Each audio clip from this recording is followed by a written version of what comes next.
안녕하십니까. 여의도 24시입니다. 오늘은 이준석 씨에 대해서 얘기를 해보겠습니다. 이준석 씨 여러분들 아시는 것처럼 개혁 신당을 창당을 추진하고 있습니다. 그런데 이준석 씨가 하는 언행을 보면 이 사람이 과연 이준석 신당 또는 개혁 신당 이거를 정말 추진하는 사람 맞는가? 이거를 정말 지금 현재 진행하는 사람 맞는가? 이런 생각이 듭니다. 이런 의심이 듭니다. 뭐냐면 아니 자기가 어디로 나갈지 자기가 이번 선거에 출마할지 나는 뭐 비례 생각 없다. 나는 지역구 나간다. 지역구 나가도 험지 나갈 거다. 이렇게 얘기하고 다니지 않습니까? 근데 자기 지역구는 아직도 정하지 않았으면서 남의 지역구는 자기가 정해주는.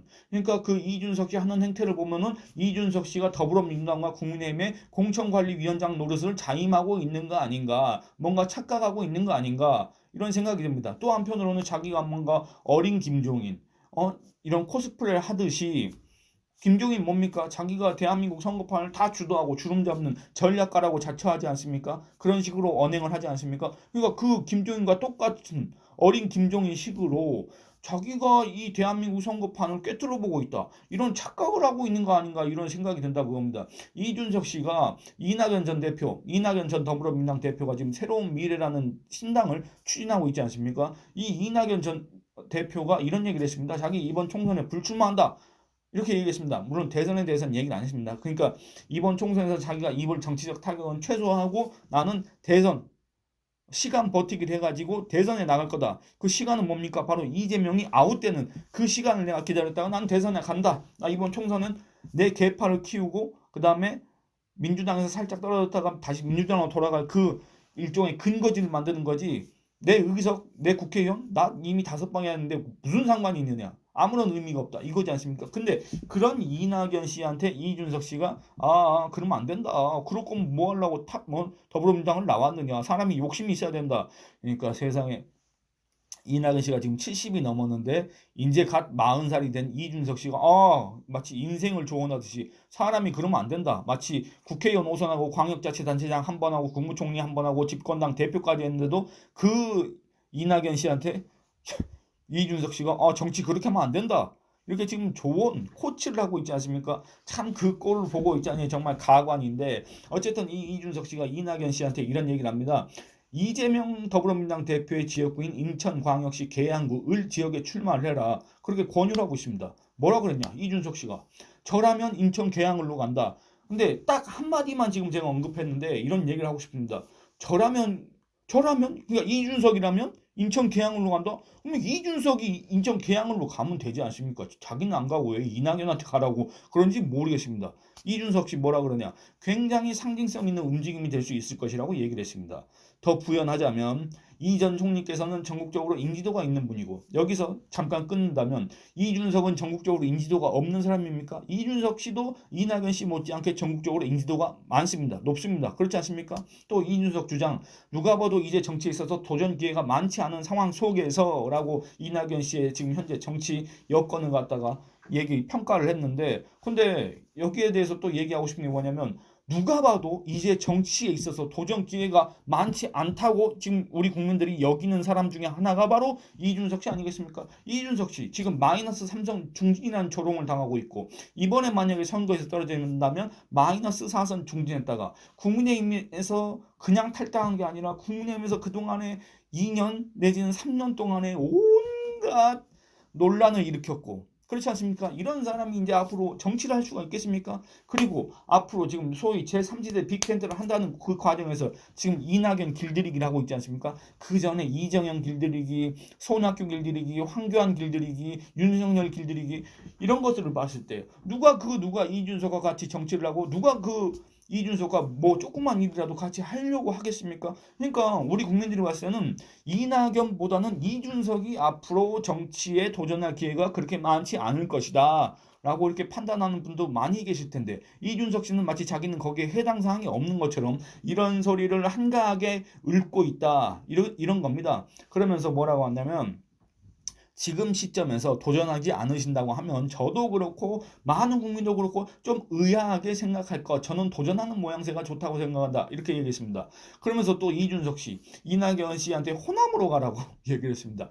호남 같은 경우에는 호남 출신 지도자라든지 호남의 가치를 대변하는 또 전남지사까지 하셨는데 그 지역 상황을 잘 알고 있는 지도자를 갈구하고 있다. 최우선적으로 그런 걸 고려했으면 좋겠다. 이렇게 얘기합니다. 그러니까 저는 이걸 보면서 어떤 걸 느꼈냐? 이거는 이낙연을 죽이려고 하는 것이다. 여러분들 한번 생각해 보시기 바랍니다. 여러분들도 아마 여론조사 결과를 보면 다 알고 계실 텐데 호남은 더불어민주당 지지세가 꺾이지 않았습니다. 일부 최근 여론조사 결과를 인용해 가지고 무슨 이 더불어민주당 지지율이 뭐 10 몇 퍼센트 포인트 하락했다 이런 소리를 하고 있는데 그거는 정말 부정확한 소리입니다. 왜냐하면 전국 선거 1000명, 전국 표본이 1000명인 상황에서 전라도가 몇 명이나 되겠습니까? 100명도 안 될 겁니다. 표본 수가. 그 100명도 안 되는 거에서 한 10명만 마음을 바꿔도 10%가 변하는 겁니다. 근데 여러분들 그 10명이 전라도 인구 500만 이상을 갖다가 대변할 수가 있습니까? 그 대표성이 있습니까? 엉터리입니다. 근데 그거 가지고 마치 이낙연, 이준석 신당이 뭔가 큰일이라도 할 것처럼 호들갑을 떠는 사람들이 있는데 정말 어처구니가 없습니다. 어쨌든 그 여론조사 결과를 보면은 이낙연 지지세는 없습니다. 이재명 지지세는 견고합니다. 이낙연 씨가 지금 전라도 어디에 나가서도 당선될 수가 없습니다. 지금 현재 상황에서는. 왜냐하면 배신자라 그러니까. 이낙연 씨가 국회의원을 내보내던 전남, 영광, 한평, 담양, 장성 이 지역구에 나가도 거기는 좀 모르겠습니다. 거긴 당선될 수도 있을 것 같은데 어쨌든 이런 소리를 하고 앉아있다 그겁니다. 만약에 이낙연 씨가 이번 총선에서 지역구 출마했다가 지지 않습니까? 탈락하지 않습니까? 그럼 이낙연 씨는 그야말로 정치 생명 끝나는 겁니다. 나는 이번 총선 안 나고 난 대선을 목표로 하겠다고 이미 밝힌 셈인데 그 사람한테 꾸역꾸역 어떻게 총선 지역구 나가라 그것도 험지에 나가라 인천 계양구 나가서 이재명이랑 붙어라 이재명이랑 붙어서 이낙연 떨어지면 나하고 상관없고 이재명이 떨어지면 그것 나도 좋고 어쨌든 둘 다 상관없다. 나만 살아남으면 된다. 사실상 이런 마음을 표현한 거 아닌가 이런 비판을 들을 가능성도 있다고 저는 생각을 합니다. 왜 그러냐면 그 뒤에 이어서 얘기를 해보겠습니다.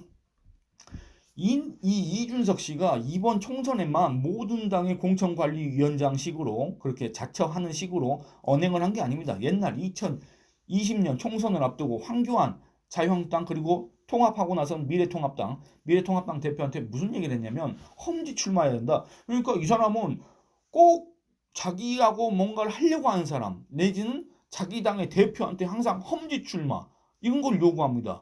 근데 이준석 씨가 자기가 그런 걸 요구할 자격, 그런 권한이 있습니까? 그럴 만한 자격이 있다고 우리 국민 모두가 공감을 하고 있습니까? 그런 것도 아닌데 꼭 자기 당 대표한테 험지 출마하라고 이런 얘기를 합니다. 뭐라 그랬냐면 황교안 당시 자유한국당 대표가 뭐 이낙연 당시 더불어민주당 대표가 종로에 나간다고 하니까 뭐 종로에 나가야 되는 거 아니야 이런 목소리가 있었습니다. 그랬더니 이준석 씨가 뭐라 그랬냐면 종로 그거 험지 아니다. 원래 보수가 당선됐던 곳이기도 하다. 험지 중에 험지라면은 노원, 도봉, 구로, 관악 이런 데가 있다. 그러니까 저기 뭡니까?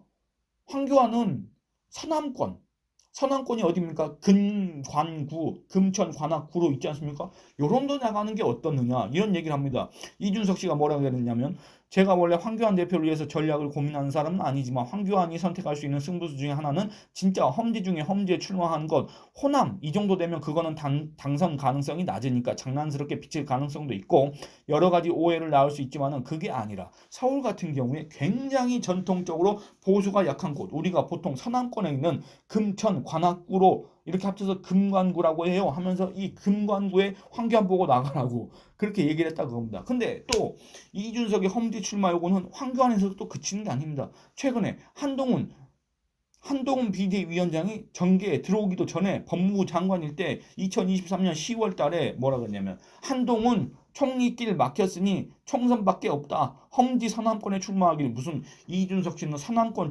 성애자도 아니고 말이야. 무슨 말만 하면 서남권입니다. 아니 자기가 그러면 동북권 버리고 서남권에 가지.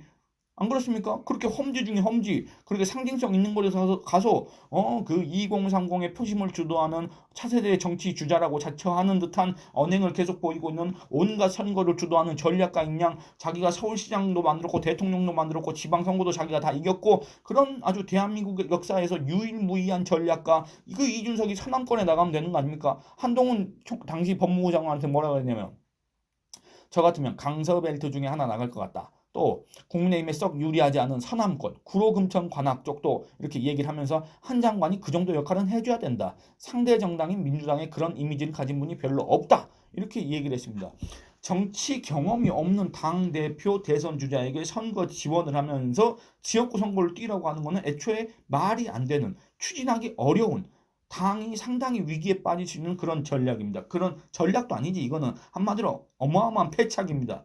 신의 한 수가 아니라 신의 악수입니다. 황교안 전 총리 같은 경우에는 정치 경험이 없었습니다. 그런 상태에서 자유한국당에 들어와서 대표를 하고 있었지 않습니까?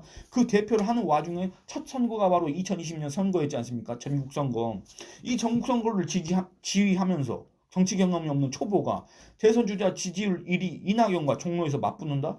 여러분들 아무리 황교안 전 총리가 그때 당시에 야당의 대표라고 한다고 하더라도, 그리고 그 야당의 당 대표가 희생해야 한다는 목소리가 있다고 하더라도, 이거는 그간 그 자유한국당 내지는 보수 정당에서 다선을 기록한다든지 아니면 여러 번 공천을 받은 사람들 있지 않습니까? 예를 들어서 이준석 씨 같은 마삼중 같은 사람들 있지 않습니까? 이런 사람들이 한 지역구를 고집하지 말고 자기를 희생하는 모습을 보이라고 할 때 우리가 희생해라고 요구하는 겁니다. 황교안처럼 자유한국당 또는 미래통합당에 부채가 없는 사람이지 않습니까? 오히려 그 위기에 빠진 정당을 갖다 구하겠다고 온 사람 아니었습니까? 표면적으로는. 그런 사람한테 오자마자 험지에 출마해라, 희생해라? 아니, 빚진 게 없는데 뭔 희생을 하라는 소리입니까? 안 그렇습니까? 그러니까 결과적으로는 이 황교안의 종로 출마도 패착이었습니다. 여러분도 한번 보시기 바랍니다. 이낙연 당시 대선 주자 지지율 1위를 기록했습니다. 어마어마한 지지율이었습니다. 이런 사람과 맞붙었는데 황교안 정치 초보가 종로 자기 선거는 물론 전국 선거를 지휘해야 되지 않습니까? 이게 말이 됩니까? 그 뒤에 보수 주자 중에 지지율 1위를 기록했던 황교안 지금 뭐 하고 있습니까? 지금 대체 어디 있습니까? 황교안의 정치 생명은 사실상 끝났지 않습니까?